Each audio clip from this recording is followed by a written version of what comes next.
Los Angeles has become a city of riots. Law enforcement officials fired tear gas and used crowd control ammunition at protesters in downtown LA on Sunday. Governor Gavin Newsom of California has accused the Trump administration of a serious breach of state sovereignty. This for ordering members of the National Guard to help quell demonstrations against an immigration crackdown. Officers from the Department of Homeland Security, the Immigration and Customs Enforcement (ICE), and the LA City Police Department fired tear gas shells at the protesters. They had gathered outside a detention center in downtown Los Angeles. The National Guard troop were also deployed to the center by the federal government, an extraordinary move that bypassed the governor's authority. The aggressive response followed President Trump's announcement over the weekend that he would deploy at least 2,000 members of the National Guard, which followed 2 days of protests against the raids in the Los Angeles area. Trump said that any protest or act of violence that impeded law enforcement officials would be considered a form of rebellion. Several hundred troops had been dispatched to the city on Sunday. Last night in Los Angeles, we watched it very closely. There was a lot of violence there. There was a lot of violence, and it could have gotten much worse. And you have an incompetent governor. Just take a look at the train stations that he's building. Like 20 times over budget. Nobody's ever seen anything like it. So I did call him the other night. I said, look, you got to take care of this. Otherwise, I'm sending in the troops. That's what we did. Trump offered a grim portrayal of the protests. He claimed that the city had been invaded and occupied by foreigners. In a post on Truth Social, he asserted that violent insurrectionist mobs are swarming and attacking federal agents and trying to stop our deportation operations, unquote. California officials condemned Trump for deploying members of the National Guard without a request for assistance from the governor. Gavin Newsom, who's a Democrat, had officially requested on Sunday that the order to deploy National Guard troops be rescinded. In a letter from his office, state officials argued that the deployment of the National Guard was a breach that seemed intentionally designed to inflame the situation. The mayor of Los Angeles, Karen Bass, characterized the deployment of the National Guard as a chaotic escalation by Trump.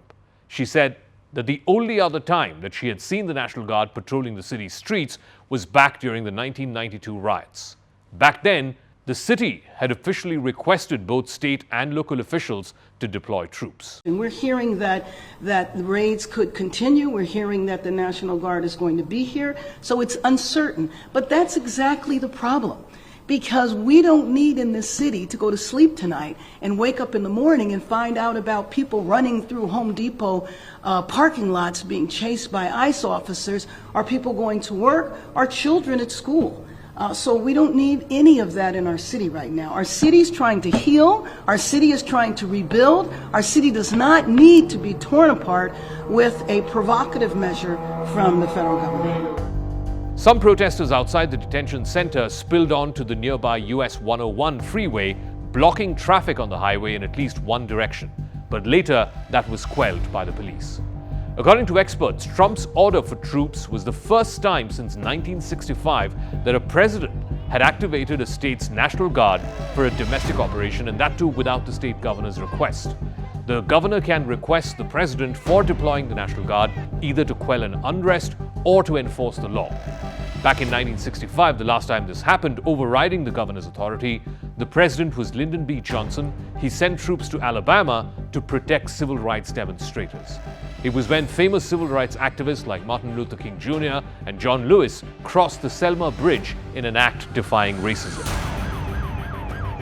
But California is not Alabama, and this is not 1965. This is a fight that President Trump had been waiting for a very long time. A showdown with a top political rival in a deep blue state, and that too over an issue that is core to his political agenda. Trump is now pushing the boundaries of presidential authority. He's stoking criticism that he's inflaming the situation for political gain. Local and state authorities had not sought any help in dealing with these scattered protests that erupted after an immigration raid on Friday in the Garment district in downtown LA. But Trump and his top aides have leaned into this confrontation with California leaders, portraying the demonstrations as an existential threat to the country. The president was still not decided on whether he planned to invoke the 1807 Insurrection Act, which allows for the use of federal troops on domestic soil to quell a rebellion. but he did not rule out that possibility. Stephen Miller, who is the White House Deputy Chief of Staff, posted on social media that this is a fight to save civilization. For Trump supporters, it could not be clearer. One side is enforcing the law and protecting Americans. The other side is for defending illegals and being on the side of people who break the law. This distills Trump's rants against immigration in one frame in a way that ordinary Americans can easily understand and force him to take the moral high ground. Trump is now the protector of ordinary, law-abiding Americans. Sporadic protests have occurred across the country in recent times as federal agents have descended on Los Angeles and other cities searching workplaces for undocumented immigrants. This is part of an expanded effort by the administration, by ICE in particular, to ramp up the number of daily deportations. Trump and his aides have sought to frame the demonstrations against immigration officials in terms that would appeal to their base. They have shared images and videos of the most violent episodes that have happened. Officials have also zeroed in on demonstrators who are waving flags of other countries, particularly Mexico and El Salvador, and they're using this again as evidence of a foreign invasion. Gavin Newsom, who the president refers to as News Cum, has long been a foil for Trump, who has repeatedly targeted California and its leader as emblematic failures of the Democratic Party. On Sunday, the governor sent a letter to the Defense Secretary Pete Hegseth, formally requesting that President Trump call back the order deploying National Guard, saying that federal actions were inflaming the situation. Trump appears to be deploying against the California state a similar playbook that he has used to punish universities like Harvard and Columbia, law firms that had represented clients who were against him, the state that was against him during the previous Biden presidency, and also other institutions and individuals that he views as political adversaries.